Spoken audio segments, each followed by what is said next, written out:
pieces of it. All right, well, thanks again for having me. As Hannah mentioned, I'm Tiffany Worley-Carter, Public Policy Director and Counsel at the National Council of Nonprofits. I love to start with this slide. This is the network of the National Council of Nonprofits. NAM is right there in the middle. And I share this to say you're not alone. NAM is one of our longest serving state associations in the network. And being a member of NAM means you're a member of ours. And we give our information out to Hannah and the team there as quickly as possible. And Anne used to be on our board, has helped shape the public policy that we have been following and making sure that we are getting the best information out to you as quickly as possible. So I know that there's a lot of hard things happening right now, but no, you're not alone in it. And speaking of hard things, let's just jump straight into it. We are in day 9 of the government shutdown. So that is the biggest thing that's taking up conversations in Washington right now. And I'm sure that it's starting to really affect nonprofits across the country. What I would love you to do is, if it is directly affecting your organization on the ground right now, maybe you're seeing increased service needs for services, or you're losing funding because of this, or you have been trying to contact your federal government partner on some program and they're physically not in the office, please throw that in the chat. I'm going to give you another opportunity to talk about it too. But like, those are the types of information that we need to know as we are advocating on your behalf in DC. So in case you don't know what a government shutdown is or how this really works, I will go through it real quickly for you. The House of Representatives passed a continuing resolution on September 19th. What normally happens is the fiscal year of the federal government goes through September 30th. So normally what's supposed to happen, this hasn't happened in many, many years, but in theory, there's 12 subcommittees, and those 12 subcommittees are supposed to come up with the appropriations to fund the various departments of the government. They're supposed to come up with 12 spending bills. And then the House and the Senate are supposed to pass it. And the president's supposed to sign it before September 30th so that the government can continue running on October 1st in the new fiscal year. What happened this year is the House passed what's called a continuing resolution, which is a really shortened version of the budget that just kind of funds the government at what previous levels there used to be to keep it running until they can do the big order that I just mentioned of creating all these different bills. What happened this year is they passed out of the House this continuing resolution and then immediately disappeared. All the House of Representative members just left. They left Congress, they left DC, they came home. They were told to come home by leadership, and the CR went over to the Senate. Now, the House only has to pass it by simple majority. The Senate needs to pass it by 60 votes, which means there has to be some kind of bipartisan action. So far, as of today, they have failed to pass this continuing resolution 6 times. They brought it up to vote 6 times. They've all voted it down. And I believe there's a 7th vote happening today. It might be happening right now. I was trying to check right before the call, but I don't think it passed. It has been voted on yet. Either way, it's expected to fail again today. Why does this matter? Is the longer this goes on, the more pain that is caused because the federal government isn't functioning.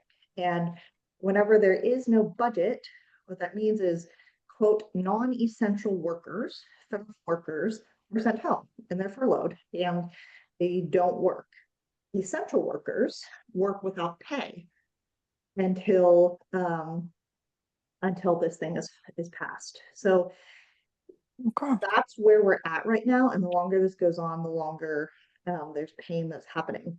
And more federal workers are going to start missing paychecks, will not be receiving their next paycheck.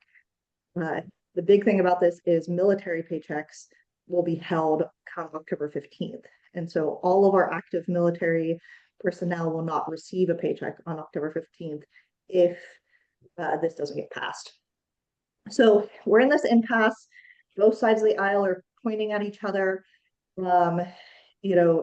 It's a big debacle, and it's kind of who will blink first. So far, what needs to happen is there needs to be a handful of Democrats who side with the Republicans to pass this. Right now they have 3. No one else is adding, and I think they need to add another 5, I believe, or something, somewhere around there to pass this bill. So that's what's happening. At the same time, there's this other piece of the puzzle called rescissions. And rescissions is whenever the Congress has already passed some kind of appropriation and the president or Congress takes it and says, never mind, we're not going to actually use that money that has been approved by Congress. So President Trump has issued pocket rescissions for a variety of different programs. The latest one was foreign aid, about $4 billion. But he's stopped about $9 to $10 billion I'm going through right now. Congress can also do that. They only need a simple majority in the Senate to do it. And why this matters is because this is a talking point for the Democrats right now. They're saying, what's the point of passing a big budget, passing a resolution where the president, or in theory, the Republicans can just take back whatever pieces of the pie that they want. There is a separation of powers question. There is an executive branch action, their authority question, and that is being litigated or will be litigated in the court depending on how long this goes. So when you put all these pieces together, that means everybody else who relies on government programs, everybody who relies on government partners, everybody who wants the government to be functioning normally is kind of in a losing seat right now. So that's where we're sitting. How this matters to you individually, what we're hearing, as I mentioned at the top of the call, if you have specific information about this, please share, is we start seeing a demand in services, especially on things like food banks, because people who are now out of work in the federal government and are not receiving a paycheck might need to go to a food bank, or it increases things like stress. Think kind of the dark days of the pandemic. It increases things as horrible as like domestic violence, homelessness and houselessness, because federal programs are shutting down. Food stamps, SNAP, WIC. WIC specifically is the one being talked about, women, infant, and children, funding for food access programs. Those things might run out of money quickly.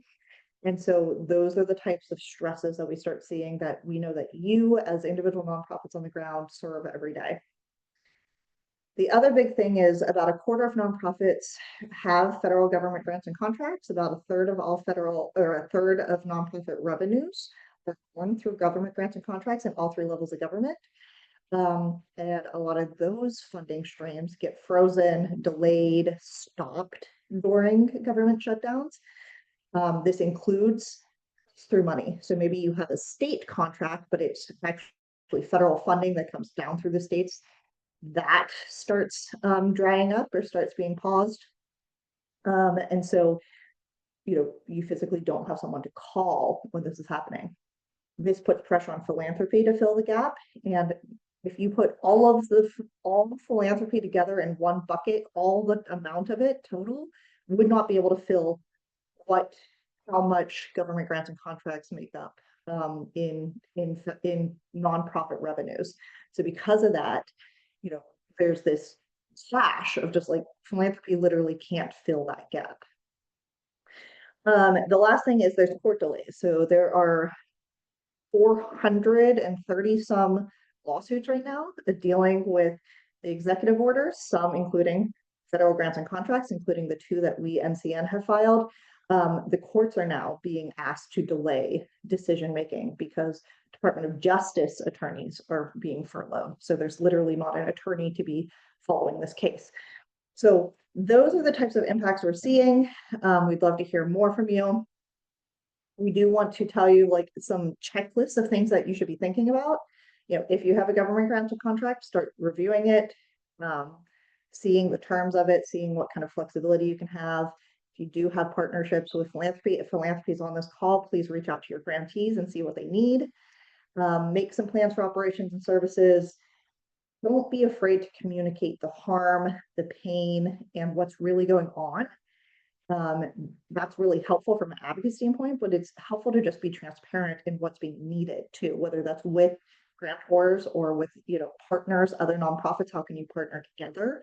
And then what do you need internally with your team? Maybe you have a staff member whose partner or family member is being furloughed. Like, those are the types of real life things that we're seeing. And then look to the future. What do you need post government post government shutdown? But the biggest thing that we want to ask you to do is advocate. And I did see this week a great sign-on letter from Nebraska that NAM is pushing out.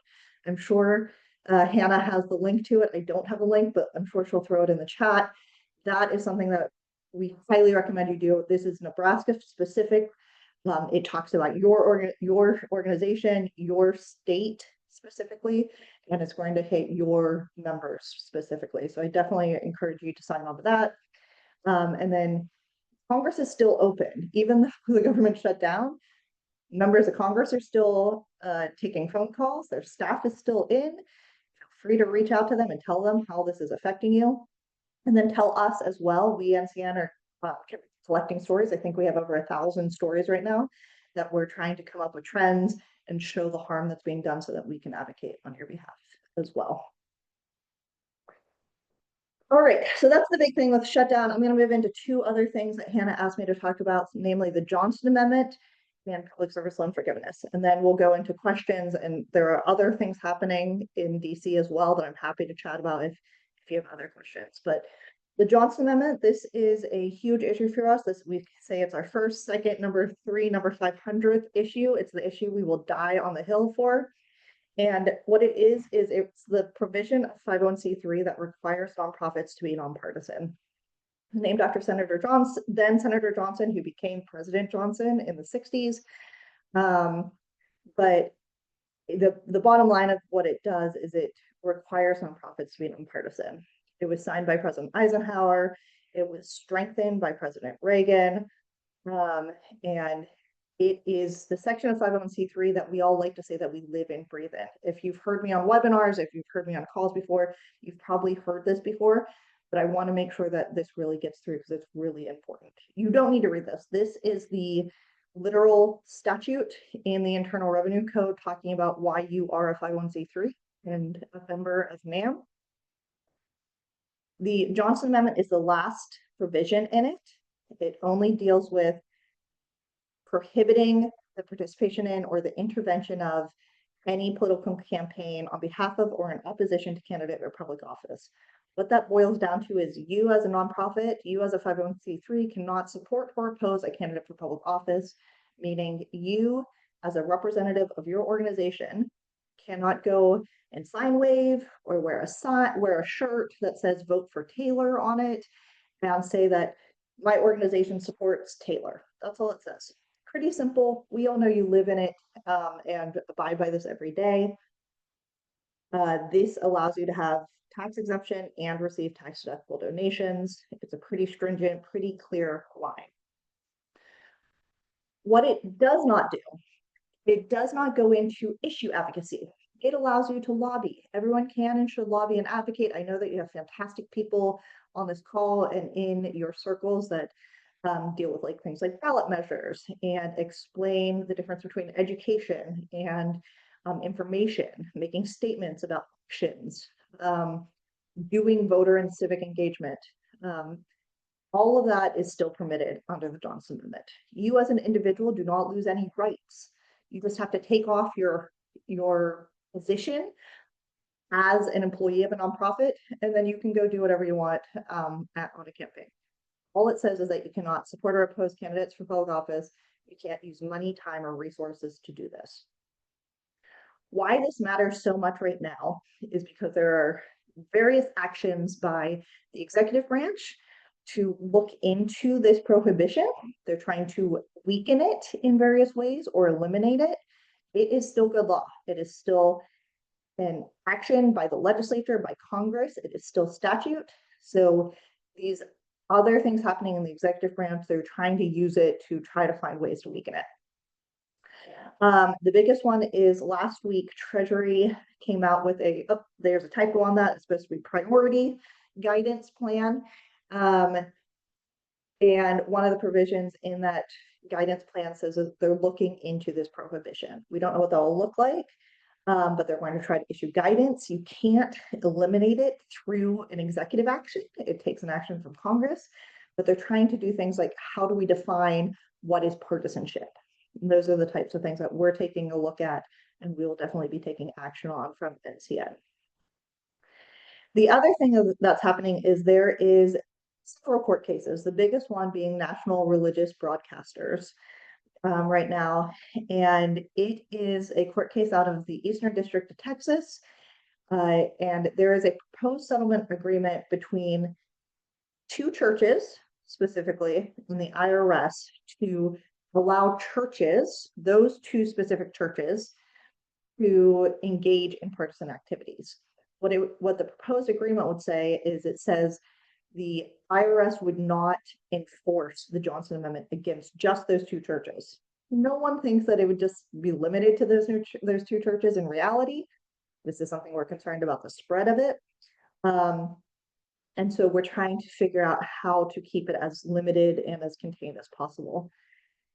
Americans United has filed a motion to intervene. This is a fancy court legal way of saying that they want to be involved in this case, and that they think it's going to be a bigger issue than just those two churches. Because of that, the judge out of the District Court of Texas said, we're going to hear a hearing on that motion in Washington, D.C. That's very strange. It happens. It's not unheard of, but it's strange to move a Texas case, hold the hearing here in D.C.